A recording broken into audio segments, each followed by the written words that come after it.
Hello, hello, beautiful souls. How are you doing? I hope all's well with you. Beautiful souls. There are so many people that are drawn to your light because of how beautiful and amazing you are from the inside and out. But a lot of these people, unfortunately, are leeches, okay? They leech. They want to take and take and take. And most of them never want to give back. And they never do. But they're always willing to take. You got to cut them off. You got to cut off that people pleasing, like self-sacrificing, gotta be there for everyone else, but then who's there for you, chosen one? You're everyone's support circle, support friend, help buddy. But who's there for you when you're about to have a meltdown or a mental day or whatever's going on with you? Who knows about your inner struggles, your cries for help? But yet you're here for everyone else. But who's here for you? If you're just sitting there with crickets, okay, same, then you need to start taking a step back. And this can be from anyone. This can be from even your own children or even your own spouse. You have to know when your glass is not being filled back. And see, as a chosen one, it is so easy to get lost into everyone else's problems. Because as I've stated in previous videos, most chosen ones, we are empaths. We are light workers. Okay. You are a healer. And when you're a healer, people need to be healed. Okay. It's a lot of hurt and broken people out here. But even though you are a healer, and even though your energy is needed, this is a part of your mission. You have to also know when you're being taken advantage of.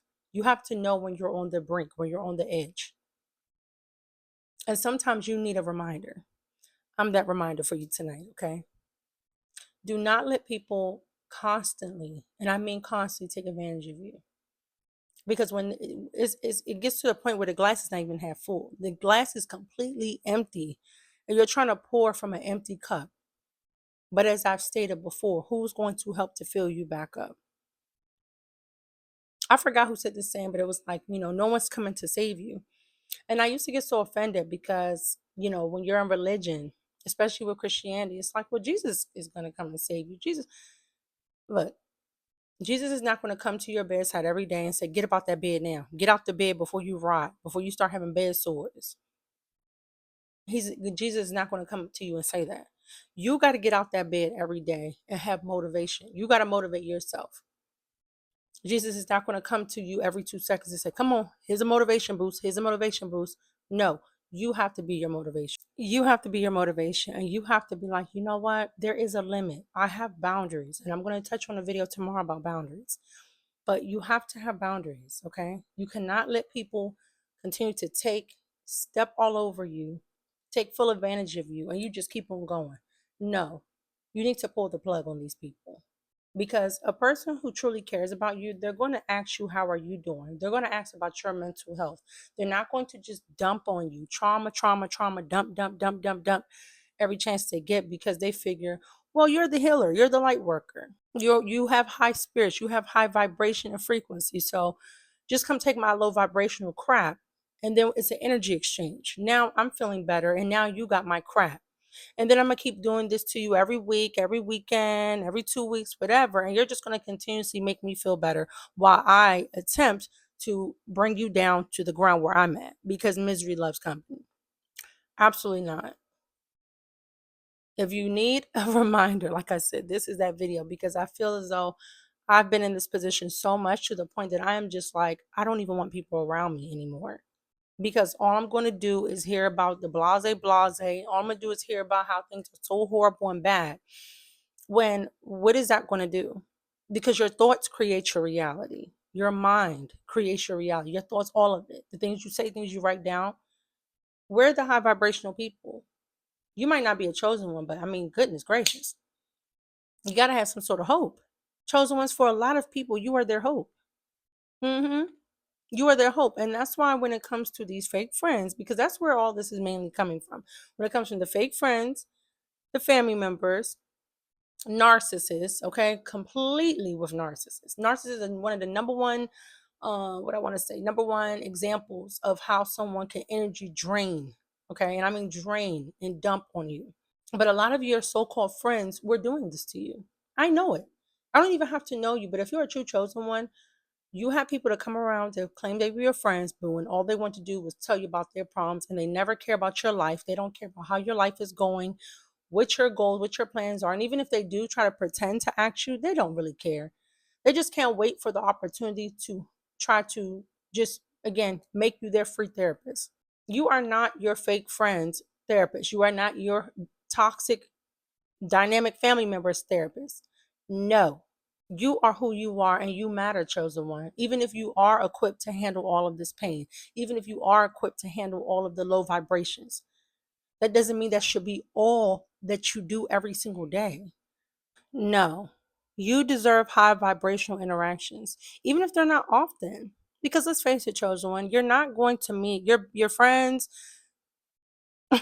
Be shady, yes, your friends, your family members, the co-workers, whatever. More than likely, they're not going to be able to match your energy. And if they do, more than likely, it could be because they're on substances. A lot of people need things to fill in that void. They don't know how to fill in their own void with love, with God, with all things spiritual, with Jesus, with things that are encouraging.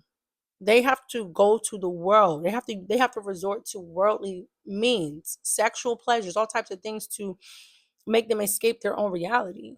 And it's sad, but it's not going to help you. It's only a temporary band-aid.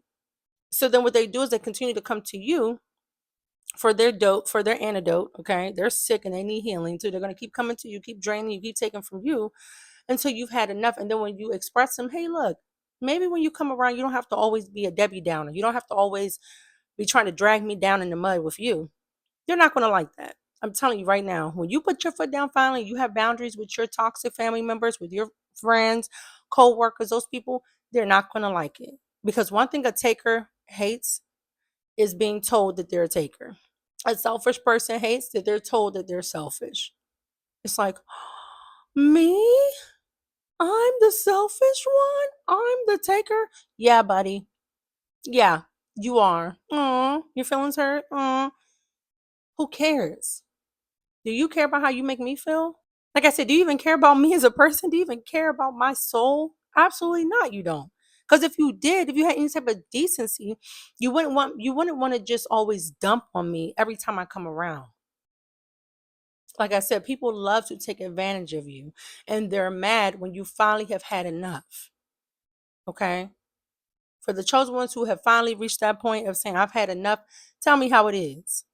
Tell me how do people receive you when you tell them, even in love, that, hey, this is a boundary. More than likely, they're going to respond like, babe, you got me messed up. When in actuality, they the ones who've been having you messed up. But chosen one, it's better to walk alone and to treat people as, like I said, seasonal associates. Because trying to think you're going to have someone around for the long haul that can, one, understand you, two, not get jealous of your light, three, not try to size you up as competition, four, gossip and slander, making lies about you. That's envy. That's going to be extremely hard in today's society. In 2025, yeah, right. But that's why you would rather the loner. That's why you would rather the loner life because you don't have to deal with the responsibility of most people.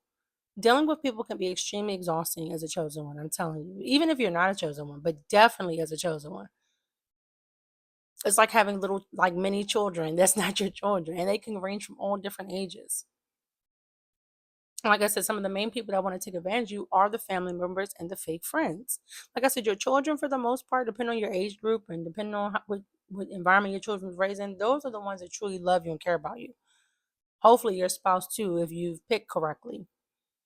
Um, but it's mainly, like I said, what I've noticed is the family members, the friends, and the co-workers who want to take the most advantage of you, chosen one. Don't be afraid to put your foot down. I'm telling you, let them be mad because they're mad. They're going to be mad. Like just expect that. I've had several people get upset with me because I've told them, again, when do you show up for me? And the thing is, as a chosen one, or just as a person with a big heart, people just expect, well, you shouldn't do things with, You shouldn't do things with looking for things back in return. You should just do it out of love and love, love. Okay, how many times am I going to do that before? Like I said, my cup and my glass is just completely depleted. Like I said, I pour into me, but wouldn't it be nice that the same people that you're helping, the same people that you're supporting, wouldn't it be nice for them to give back? Is that just too crazy to ask for now?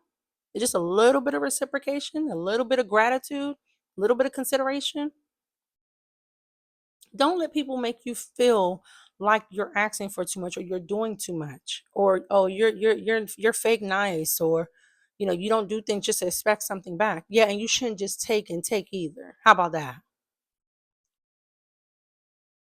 So don't let nobody try to guilt trip you, chosen one, because they are just like when you hear the term of be the bigger person. Be the bigger person until when? How long you expect me to be this bigger person until when? So I'm a big old giant that until I'm just this big, big, big, big. Like, go tell your mama be the bigger person, okay? Stop telling me that. Shoot. Never video, guy. Never video. But yes, chosen souls. Just don't let people take advantage of you. That's the moral of this video. Because you are so beautiful. You have so much to offer people. And it is a part of your mission to heal. You're going to hear heavy stories. You're going to hear about people having their problems, even people that could be older than you, people who could be living a more luxurious lifestyle than you or whatever. They have a lot of issues going on. And a lot of times you don't even ask people what's going on. Nope, you don't even ask. They just volunteer you up. They just see you and they're like, hey, you're like a great person to just pour all my crap onto. And I'm going to continuously do it. When they're strangers, it's a little bit more relieving because more than likely you're never going to see them again. Or even if you shop somewhere, let's say it's a grocery store or something or other store, you might not see them for like another 3 or 4 or 5 weeks, months. But I'm talking about the people who do it constantly. And you know what tends to happen with those same people? They start to get upset because what they realize is that even though they don't care, because I'm telling you right now, they don't care. They don't. Even though they don't care about to ask you what's going on in your life or if you have problems, what they tend to notice is again, you handle your problems with such grace, with such maturity. Even if you could be boiling inside about something could be extremely bothering to you, but you know how to hold yourself together. You know how to keep it together. You don't just fall and break apart like a bunch of Legos. Okay. You know how to keep yourself grounded. And why? Because God helps to ground us, chosen ones. It's not just from our own doing. No, God grounds his chosen ones. God says that take heart, I have overcome the world. You will have many problems in this world. I told you guys in scripture, I love it. You will have many problems in this world, but take heart. Okay. Understand that I have overcome the world. That's why God tells us to put our burdens, lay our burdens at his feet. God doesn't tell you to take on your problems like you're Superman and just knock down all the bad guys. That's God's job. There's things that's going on in the spiritual realm that you can't even see, that you can't even make even common sense of. And if you try to take all of that in, of course you're going to be mentally unstable. How can you control something that's outside of your control? You can't. That's why you're supposed to give it to God.